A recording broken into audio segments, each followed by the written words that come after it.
Olá, tudo bem? Nós vamos retomar agora as aulas de linguística e nós já falamos um pouquinho sobre o que é linguística, qual é o objeto de estudo da linguística, falamos um pouquinho de variação linguística e agora nós vamos começar a falar da língua como objeto da linguística e como alguns estudiosos, pesquisadores, alguns linguistas tratam o assunto, ok? Então, para começar, nós vamos ler a fábula O Lobo e o Cordeiro, de La Fontaine, na tradução do poeta Ferreira Goulart. Então, o lobo e o cordeiro. Na água limpa de um regato, matava a sede um cordeiro, quando, saindo do mato, veio um lobo carniceiro. Tinha a barriga vazia, não comer o dia inteiro. Como tu ousas sujar a água que estou bebendo? Rosnou o lobo, a antegozar o almoço. Fica sabendo que caro vais me pagar. Senhor, falou o cordeiro, encareço a vossa alteza que me desculpeis, mas acho que vos enganais. Bebendo quase 10 braças abaixo de vós, nesta correnteza, não posso sujar-vos a água.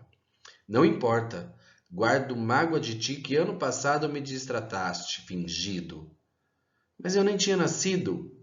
Pois então foi teu irmão. Não tenho irmão, excelência. Chega de argumentação, estou perdendo a paciência. Não vos zangueis, desculpai. Não foi teu irmão? Foi o teu pai, ou se não teu avô, disse o lobo carniceiro e ao cordeiro devorou. Então, como uma fábula, né, sempre nós temos uma moral, e a moral dessa fábula é: onde a lei não existe, ao que parece, a razão do mais forte prevalece. Nós vamos voltar a essa fábula durante as explicações. Se nós lermos essa fábula no original, então no material de apoio que eu mandei para vocês, tem essa fábula em seu original em francês, nós vamos verificar que muitas palavras são parecidas com a versão em língua portuguesa. Por exemplo, vous em francês e vós em português, naiano, forte, forte, e loup e lobo. Nós vamos falar hoje de Ferdinand de Saussure. Ferdinand de Saussure, ele é um dos mais importantes linguistas aí do início do século XX. É ele que vai desenvolver e vai elevar a linguística a um status de ciência. Ele não vai ser o primeiro linguista, a linguística já existia naquela época, mas as contribuições dele serão extremamente importantes para que nós tenhamos uma análise do discurso como nós temos hoje. Então, ele vai desenvolver a início seus estudos buscando semelhanças lexicais e gramaticais, então palavras com escritas parecidas ou formações gramaticais parecidas entre línguas diversas, verificando a história de cada uma delas à procura de origens comuns. Então, ele vai estudar, vai pesquisar para mostrar que línguas diversas têm uma mesma origem. Né? E a gente vai falar e chamar isso de linguística histórica e comparativa. No caso do francês e do português, assim como do espanhol e do italiano, a origem está no latim. Por isso que nós temos muitas palavras nesses idiomas que são parecidas. Ferdinand de Saussure nasce em 1857 e morre em 1913. Ele é considerado um dos mais importantes linguistas de todos os tempos. Ele contribui para o desenvolvimento da linguística histórica e comparativa, mas a sua grande contribuição na linguística foi a definição do objeto de estudo da linguística, que é a língua. No seu livro Curso de Linguística Geral, na verdade um livro póstumo, né, publicado em 1916, 3 anos após a morte de Saussure, escrito por seus alunos a partir de anotações de suas aulas, Saussure vai definir 4 dicotomias, então 4 divisões em partes iguais, antagônicas, então contrárias, que vão definir esse novo objeto teórico da linguística. Então ele vai falar sobre sincronia e diacronia, língua e fala, significante e significado, paradigma e sintagma. Então vamos ver um pouquinho sobre essas dicotomias, ok? Vamos começar com sincronia e diacronia. Então, os estudos relacionados às mudanças da língua através do tempo receberam o nome de estudos diacrônicos, em oposição aos estudos que analisam as mudanças da língua ao mesmo tempo, que são os sincrônicos. Então, nós vamos ter Saussure estudando uma evolução da língua. Então, quando nós tivermos esta questão de uma língua que dá origem a outra, a questão da mutação, da evolução da língua, se nós analisarmos ela dentro de uma linha do tempo, nós estamos realizando um estudo diacrônico. Quando nós estudamos línguas excluindo o fator tempo, então quando nós pegamos partes específicas, itens específicos da língua para análise e não consideramos o tempo, a evolução, o processo de evolução no tempo, nós estamos fazendo estudos sincrônicos, ok? Porque é ao mesmo tempo. Então, se nós compararmos uma mesma palavra em línguas diferentes, nós podemos verificar que todas elas têm um parentesco, têm uma semelhança. Assim, nós podemos verificar que a evolução de uma língua mãe para línguas filhas, né? Então, uma língua mãe que dá origem a línguas filhas. E esse é um exemplo de diacronia, de evolução da língua. Então, nós temos na sua origem o latim, que vai dar origem ao português, ao espanhol, ao francês e ao italiano, por exemplo. Então, a palavra pater em latim vai dar origem a pai em português, padre em espanhol, père em francês e padre em italiano. Então, quando nós olhamos essa evolução da língua no tempo, nós estamos realizando um estudo diacrônico da língua.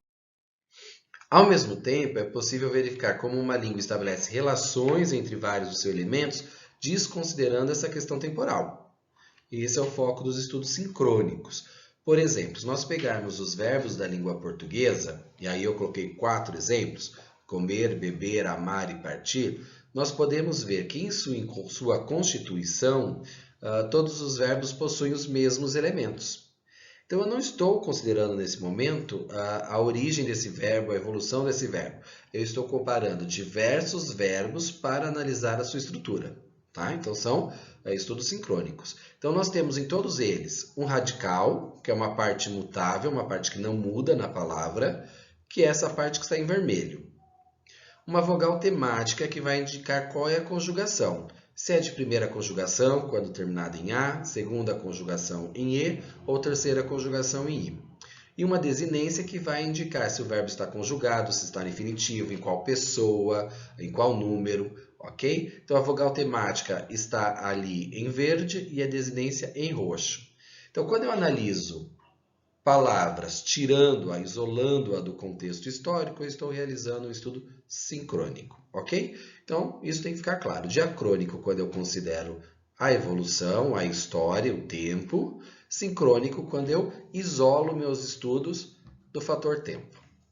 Tá? Então, esse vai ser a primeira dicotomia aí do Saussure. Eu posso fazer uma análise através do tempo, ou eu posso isolar as palavras excluindo o fator tempo. Língua e fala. Também Saussure vai dizer que língua é diferente de fala e que uma é oposta à outra. Porque a língua, ela é coletiva. A língua é de conhecimento geral, é um dado social, ela é sistemática, ela tem um sistema, ela tem um conjunto de normas que é comum a todos. A fala é particular. Cada um fala de uma forma diferente. A escolha das palavras para essa fala é diferente. O acento é diferente, não é? Então, ela não tem um sistema, ela é assistemática. Cada pessoa tem a sua individualidade na fala. Então, pessoas que falam uma mesma língua, elas conseguem se comunicar, porque nós estamos usando um código comum a todos, nós estamos usando um sistema de regras e normas comuns a todos, que faz com que a gente se entenda. Mas as falas são diferentes. Dentro da língua portuguesa, nossa língua é a língua portuguesa. Mas a minha fala é diferente da fala de vocês, que é diferente da fala do nordestino, que é diferente da fala do sulista, que é diferente da fala dos outros. Cada um tem uma forma de falar, a seleção de palavras, o repertório é diferente. Como falamos a mesma língua, vamos nos entender, ok? O objeto de estudo da linguística é a língua. Então, um sistema de elementos organizados e definidos convencionalmente e que possibilita a comunicação. Então, para a linguística, o que é importante é a língua, o idioma, e não a fala. É importante o coletivo e não o individual, ok? Saussure vai falar que a língua ela é organizada em um sistema de signos linguísticos. E que esses signos eles são divididos em significado e significante, sendo significado conceito e significante a imagem acústica, o som. Por exemplo, no signo linguístico maçã, eu tenho um conceito do que é maçã, tenho um significado, que é a fruta da macieira. E eu tenho uma imagem acústica, um significante. Maçã, que é maçã. O som, maçã. Ok? Então, todo signo linguístico vai ter um significado e um significante. Vai ter uma ideia e um som. O conceito de signo linguístico ele vai abranger aí a menor partícula da língua. Então, o signo linguístico não é necessariamente uma palavra. Ok? Então, eu não posso definir signo linguístico como palavra. Signo linguístico é a menor partícula dotada de significado dentro de uma palavra, por exemplo. Na palavra comer, né, só para exemplificar, o menor signo linguístico é representado pela letra R, por exemplo, uma vez que ela vai definir o estado infinitivo do verbo.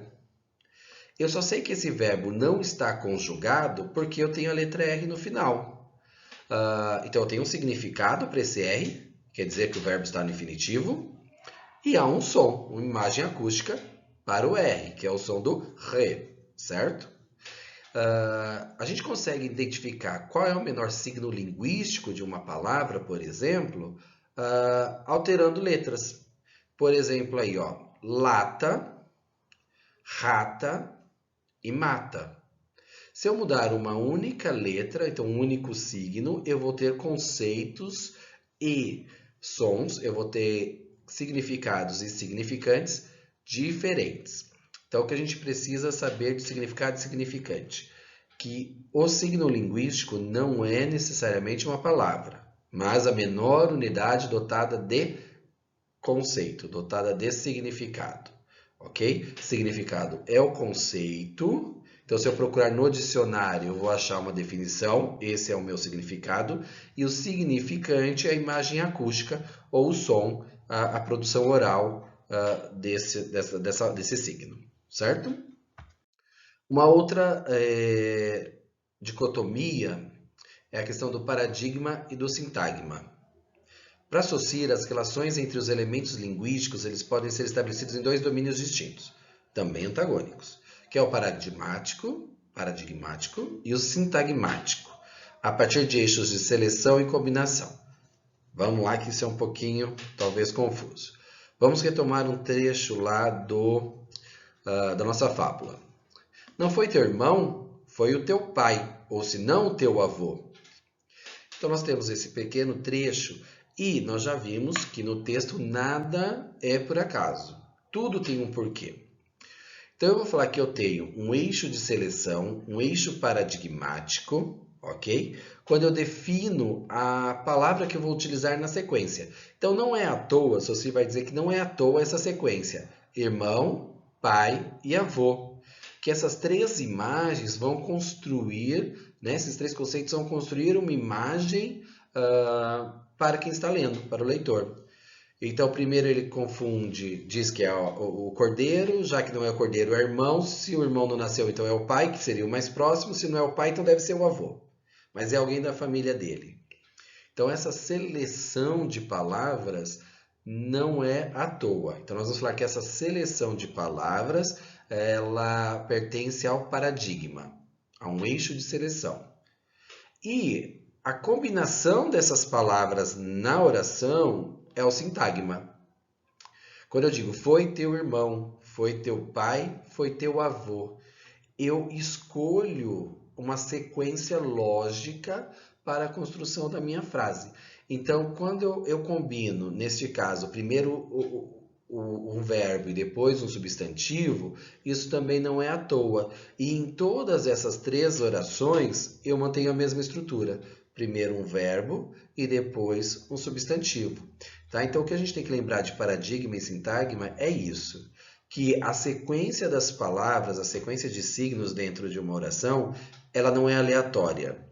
tá? A escolha de palavras num texto não é aleatória, ela tem um porquê. E a estrutura da frase também não é ao acaso. Tudo isso é pensado no momento de construção do texto. Tudo bem?